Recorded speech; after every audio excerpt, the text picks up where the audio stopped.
place. There's lots of wisdom to be drawn from all the different peoples. All of the people around me are my teachers. So this episode of PPT Presents is brought to you by Pagan Pathways Temple. Pagan Pathways Temple is a 501c3 out of beautiful Madison Heights, Michigan. We offer classes, community outreach, ritual space, and a library available to our members. To find out more or to become a member, please go to paganpathwaystemple.org or patron.com/Pagan Pathways Temple. Pagan Pathways Temple, growing in the old ways where all paths are open. there's lots of wisdom to be drawn from all the different peoples. All of the people around me are my teachers. Welcome to Growing in the Old Ways. All of the opinions expressed on this show are those of the hosts or guests and do not necessarily express the views of Pagan Pathways Temple or its affiliates. This podcast is all about community voices. Today we'll be sharing a talk with Jack Mercer. Jackie is a pagan educator, having taught at Detroit Conjure and Folk Magic Festival, the Michigan Pagans Fest, Witches Tea Flint, Convocation, and a number of other venues. His most recent efforts come to us in the form of a new podcast called Wider Circles, a Pagan Variety Podcast, which will be premiering on September 18th. His interviewer is Tonya Greene, one of our newest members of the Pagan Pathways Temple Board of Directors. Congratulations, Tonya. To find out more, or to book Jackie for a reading, there will be some links in the description. If you enjoy our podcast, please consider supporting us on Patreon. We can be found at patreon.com/Pagan Pathways Temple. If you wish to join the conversation but do not want to contribute financially, we can be found at facebook.com/groups/Pagan Pathways Temple. Thank you so much, and we'll talk to y'all next week. Good morning. My name is Tonya, and I am one of the newest members of the board here at Pagan Pathways Temple. Here with me today is Reverend Jack Mercer. Hi, Jack. Hi, Tonya. How are you? I am doing well. How are you? I am doing marvelous. Awesome. So, Jack, tell me a little bit about yourself. Like, how long you've been in the community, stuff like that. That's a very interesting question, and it has, I guess, multiple answers. So in the larger Michigan pagan community, I've been active for about the last 8 years, more focused in the last 5 years. But locally, we have a metaphysical church, and I started dipping my toes in there when I was, I don't want to date myself. So I'm just gonna say something like 30 years ago. Yeah, something to that effect is when I first started with there. And there were a lot of what I would consider Christian mystics and metaphysicians and things like that there. At the time, this was the early 90s, I was the only person there that was pagan. And at the time, I kind of identified as Druid, which is not the case anymore. It's been a long, twisting path. So I think that answered the question. How long have I... So what flavor do you describe yourself as now? That's getting more and more difficult. Like when I'm working on bios and trying to describe what it is that I do and who I am without writing a complete memoir, it's really getting complicated. So I hope that the right words come to me. I'm like the 32 flavors pagan. Ancestor work is very much a part of what I do. I'm also an energy worker. I guess that a lot of the things that I do by nature that come to me naturally very much so fall in line with a shamanic practice. I call myself witch, but then you know how that gets. That's so open-ended. And yeah. I love my labels, but I like accurate labels. And pretty much. So, I'm intrafaith. I am all over the place. There's lots of wisdom to be drawn from all the different peoples. All of the people around me are my teachers. So, I mean that, and people meaning people that are bipeds and all of the critters of the forest and the insects and the rocks and all of the plants and everything that we cohabitate with. Including the buzzy ones that were by your door the other day? Yeah, they had messages too. I don't know what they are, but I guess we killed the messengers. They were wasps. Do not fear. Ah, yes. The buzzy ones. The bad buzzy ones. The mean ones. So I know that some people read tarot, some read runes, and I know that you throw bones. So what exactly does that mean? Well, throwing bones itself is probably the oldest form of divination on the planet. If we want to keep it very open, because like the form of bone reading that I do, I guess would be called contemporary bone reading. Not all of the pieces in my set are bones. I've got bones and stone carvings and charms and seeds and nuts and all different array of different things in there. And so we take those and we call in our ancestors and our celestial helping spirits and our guides and all of these that have our greatest and highest good in mind. We call them in to lend their aid in reading the configurations. And then we throw the pieces out onto a casting surface. And then again, it's sort of a conversation between myself, the person sitting with me, the pieces, and all those that we called in to be with us. So it's sort of a collaborative message that comes through. And I had to come up with that tool because I've always been gift cursed. Since about 5, I've been in communication with the unseen. That's even difficult to talk about. But needless to say, I've been doing the work since about 5, but didn't have a name for it, didn't have a cosmology to place around it or anything. But the older that I got, the more jagged the energies seemed as they would come in. So like in order for me to be around a group of people and be useful as a psychic, I had to find tools to work with. So it was a very meandering path to the bones from just how I normally work. And that's all the clairs. I hear things, I taste things, I smell things, I feel things, it's just all over the place.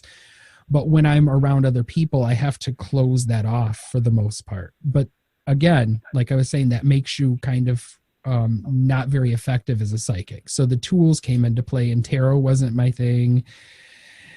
And I do use tarot. I have a Braille deck that Solonex and I brailled at Convocation one year.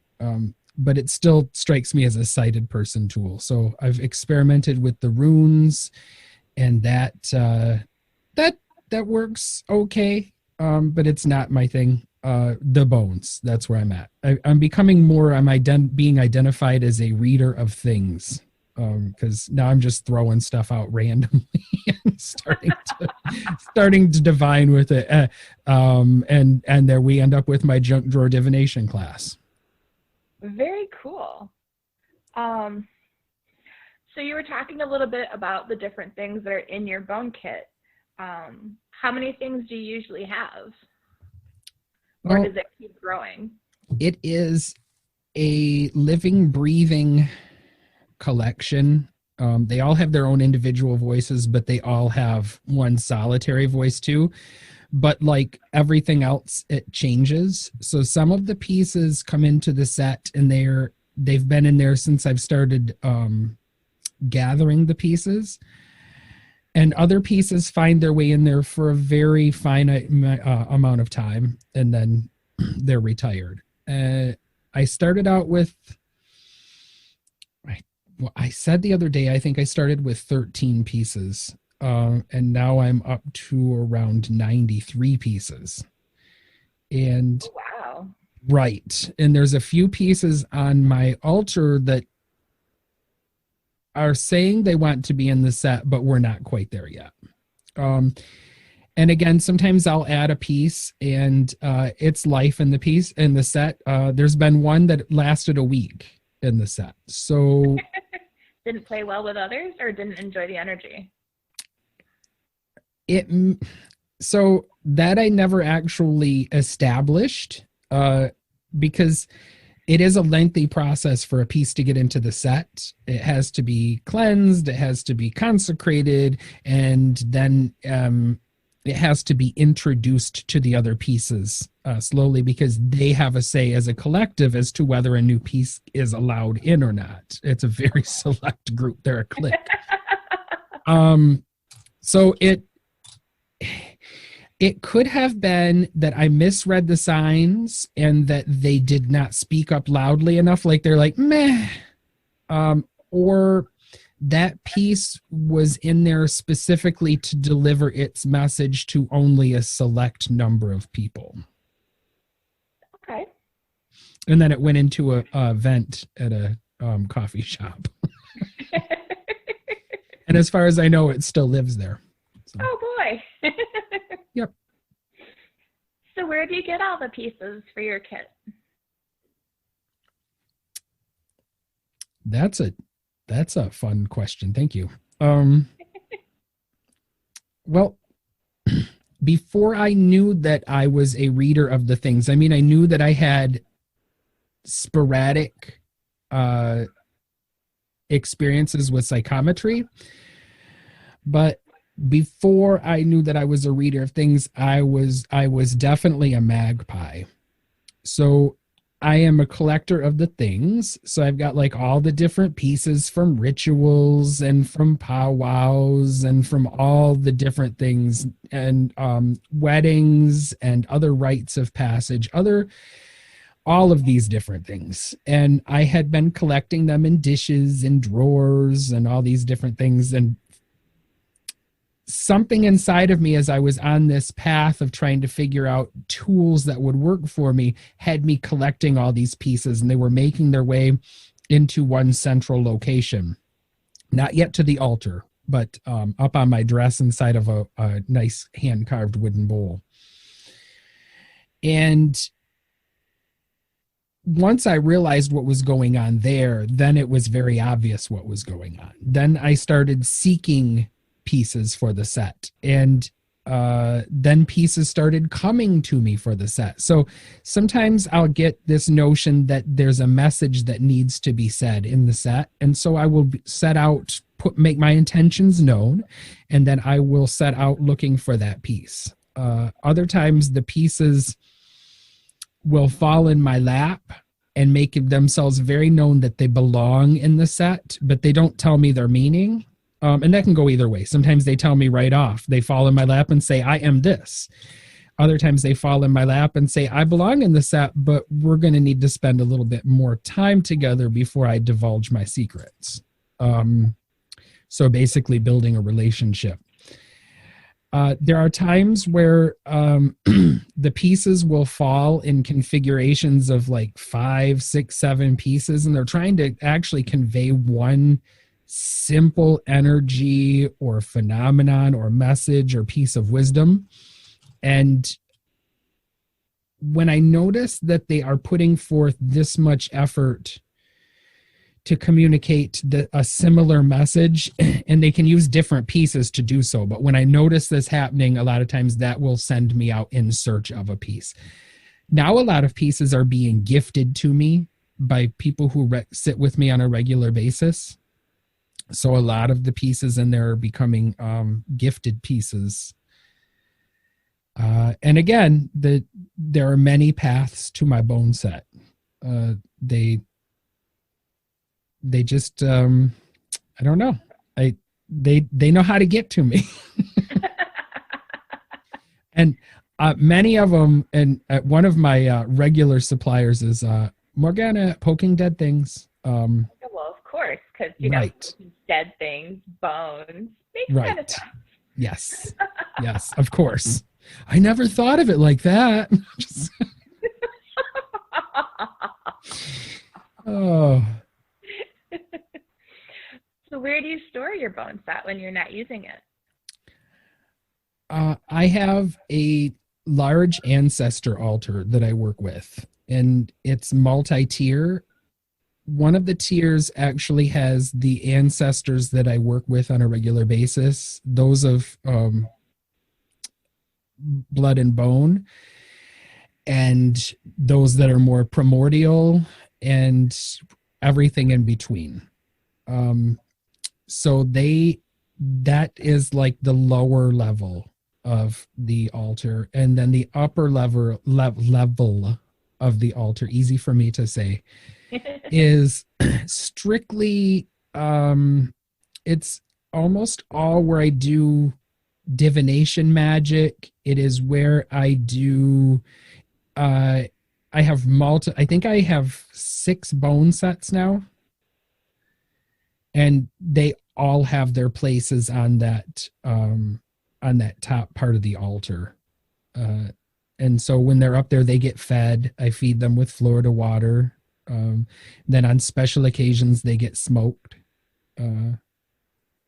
Which originally, this is something I just revealed the other day, was when I first started throwing bones, my method of feeding and cleansing on a regular basis was smoke. But then it became very clear that that was impractical to take into buildings and into other people's homes and places where we can't smoke the place up. That's true. Right. So they have their own altar. It's a rather big one too. If this was a video podcast, I would show everyone, but I had a question. I have to think about what it was. Oh, do you have particular ones that you carry with you at all times, or do you carry the whole set with you when you go places, or? So it depends on what we're talking about. If I'm going to gatherings and events, my bones are always going to be with me. They're part of my luggage. If I go to Convocation, if I go to Pagan Fest, if I go to Pagan Pride, anything like that, I'm always going to have my bones on me. Now, as far as going out into the world on a regular basis, they take up, if I take all of the pieces with me, they fill like your standard size tarot bag. Okay. And they snugly, like I can show you, but the people can't see it. Oh, very cool. Right now they're in this basket, and the basket's probably a third to half full. Okay. So to carry all them on a regular basis, plus the surface and everything is not, and plus I don't go anywhere right now, because of the Rona. Oh, yeah. But I do carry individual pieces, because I will put together medicine bags that will be used on a very temporary basis. Like right now I have a couple pieces that are not in here that are normally in here because they're being used in conjunction with the full moon manifestation plate. And that they'll return to the set this evening after the plate is released, as it were. So I do carry around pieces to bring particular energies into my being, into my energetic field. But again, I don't usually carry the whole set around if I'm just navigating the world. So are they, because you said you can fit them into a basic tarot size bag, are they all small pieces? Are they larger? Like, I'm sure they vary in size. They do, yeah. They vary widely. I don't think any of them go past, say, 3 to 4 inches long. Okay. And they don't get any smaller. I think the smallest pieces that I have in my set, I have a part from a bullet, the copper piece from a bullet, and it is one of the smaller pieces, but I think the teeth, I've got several teeth. I think I have 13 teeth in my set at this point in time. I'm becoming the dentist or the divinatory dentist or something to that effect. Wait, does that make you the tooth fairy? Right. That's not me lurking around your bed. Give me. Yeah, so there's I think the teeth are probably between that and the piece from the bullet. Okay. Excuse me. Let's see. With everyone, you would mention that you're not really going out places at the moment because of everything going on, and events are being canceled here and there, left and right, everywhere. How are you doing your bone readings? It's been a complicated road. I am currently offering bone readings via Zoom or a few other platforms. Zoom is my preferred, but I'm negotiable. I am not working any events or fairs or anything like that at this time. Probably not for the rest of the year. But I am, if people are local or if they feel so inclined to trek to me, I would like to think it would be worth the journey, depending on how far you're coming. I am offering one-on-one readings on the deck, weather permitting, until, obviously till the weather becomes inclement to do so. But yeah, predominantly right now we're doing live one-on-one Zoom readings. Very cool. And I hear you're starting your own podcast. Do you want to tell us a little bit about that? Sure. That's very exciting. This is part of, me moving, and this is something I've been kind of being whispered to start for a couple of years now, but I kind of put it on hold. Now I have a better understanding as to why I was supposed to be working on all these technical things and getting all these platforms together and everything, but that's neither here nor there. Wider Circles, a Pagan Variety Podcast, and it is scheduled to launch on Equinox on September 22nd. So, and Happy birthday. Ooh, happy early birthday. Thank you. So this is very exciting. The podcast is going to be, as the name entails, a Pagan Variety Podcast. So it's going to entail we're going to talk about a lot of magical, pagan-y, witchy things. There's going to be product reviews. There will be community spotlights. So when people are doing their projects that they need that extra bump, there'll be that place on the podcast to interview the people so they can talk about these things that they're working on. There'll be I said reviews. There will be comedy and humor. There will be current events and maybe a little bit of politics. I'm going to try to keep that out as much as possible because I'm going to start a second podcast down the road that more focuses on politics, where I'm more permitted to rant. Because some people want that. So it's got so much potential, and there's so many things that's being worked on right now as far as the podcast goes. I'm very excited. I'm not going to talk too much about this right now, but working on an audio drama segment.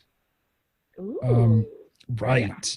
And that's a little bit down the road, because that I don't want to take my focus off the rest of the podcast to focus on this segment that's going to be like 5 minutes long, but it's a very exciting concept, and I've got some really awesome people ready to be on board to work with me on that. So But I'm currently recording the theme song for the podcast myself. So right here in my new studio. Awesome. Yeah, I see the little backdrop you've got going on back there. And yeah, it's really just cloth tacked up to the wall. That's all it is. And it's more for the sound quality in the room. Right, because it's not going to be a video. You're so far one of the only people that's seen this room. So ooh, I feel special. Right. So it's very exciting. You can find out more as it develops at facebook.com/wider circles podcast. Awesome. There's a launch party scheduled for September 18th. The event details are there on that page. So excited. Yay. Now, scheduling my very first guest right now. Well, not right now. Right now I'm talking to you.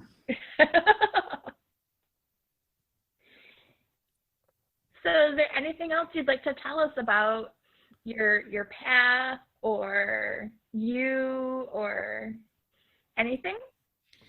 I mean, if I started going off on the path and the directions it's been,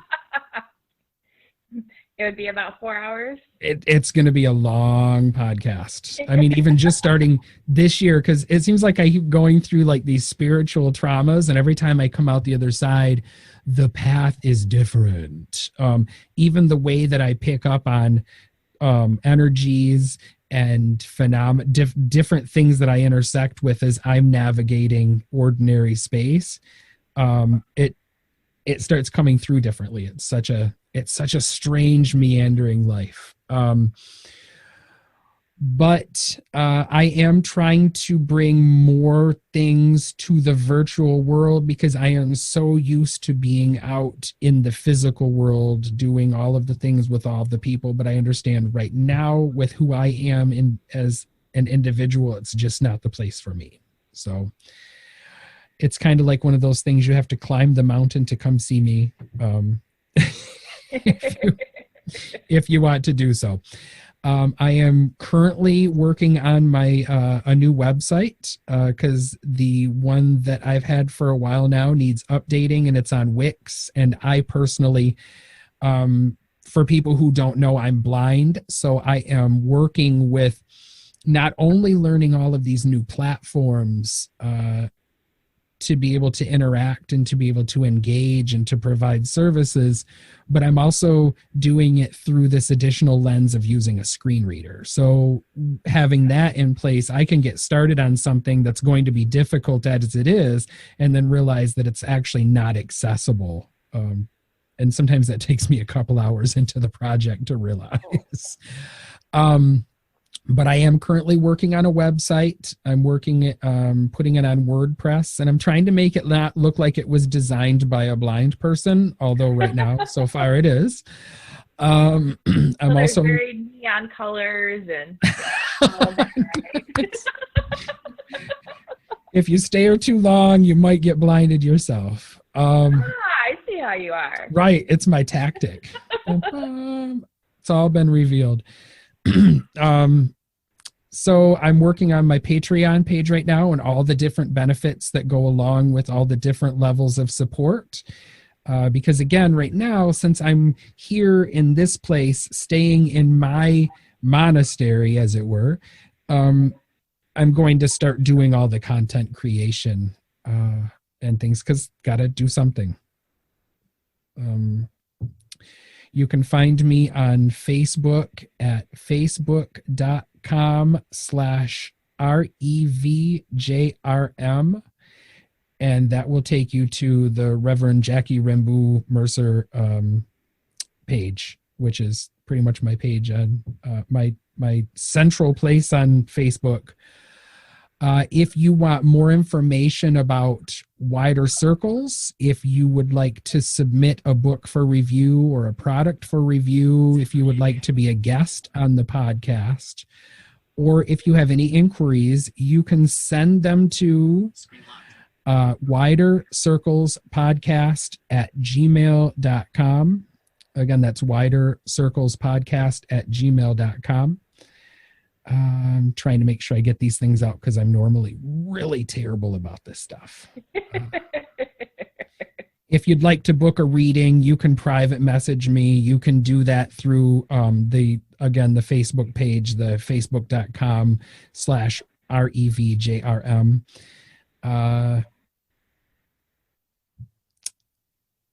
But I just have, since I'm here, I'm just doing trying to find all the different ways to be of use to the community, and trying to, right now, one of my primary focuses on my path, community is always one of those things, but right now it's community intersecting with dreaming this future into being. I think a lot of us are in a place where we feel like change, besides the change that's already happening, we would like to see certain changes. But if we don't know what that looks like, then it's hard to dream that into being if it's overly abstract. So a lot of my focus is doing the things to bring that into our awareness, into our consciousness, into our focus about different ways that we can be as we move forward. And so a piece of that is always something that's always running in the background of my mind is, how can I be a good ancestor? How can I be a better ancestor to those who are going to come after me? And that is really becoming a driving force in a lot of the things that I do. Right now, I guess I'll mention, in case anybody's interested, I mean, we're a little ways into the book, but I'm currently hosting a book club around Starhawk's The Fifth Sacred Thing. And it is exactly that. It's sort of a utopian, dystopian contrast novel. The utopian society leans towards sort of a witchy, pluralistic society that works on consensus. They are very ecologically minded. And then the other end of things is they're like strictly religious people who are against everything that's different. It's all the worst nightmares. But Starhawk uses it as a vehicle to present a lot of the concepts that she's taught through her nonfiction writing. She uses it as a vehicle to present a lot of these concepts. So it helps us to think of ways of, like, when we move through, it's very prophetic too. I won't even take the time to get into it here, but again, I'm hosting a book club on Facebook. If anybody's interested, we're currently, this Sunday, we will be doing chapters 13 through 16. And I think that's all I'm really, there's a lot going on, but I'm always taking candle requests if people need energy work. So I am available for readings. I'm available for magical, spiritual, and like if you're interested in learning more about bone reading, I'm available for mentoring for all of those types of things too. So again, you can find me at the Facebook page, and if you'd like to ask any questions, you can inquire through there. Well, awesome. Thank you so much for taking part of your morning for me and for helping me out with my very first podcast interview. Thank you, Tonya. I didn't know that. It's a blessing to be your first. Thank you. You are very welcome. And I can't wait to come up and see you sometime, because I have a feeling that I will be bringing you gifts of Bath and Body products soon. Oh, you can't know how much that excites me. Before you said you're bringing me things, I was going to say, bring it. But, you know. But then it was like, oh, no, that seems too greedy now. But anyways, bring it. Thank you so much, Tonya. This was fun. Thank you so much. I had a blast. Yeah, me too. Yeah.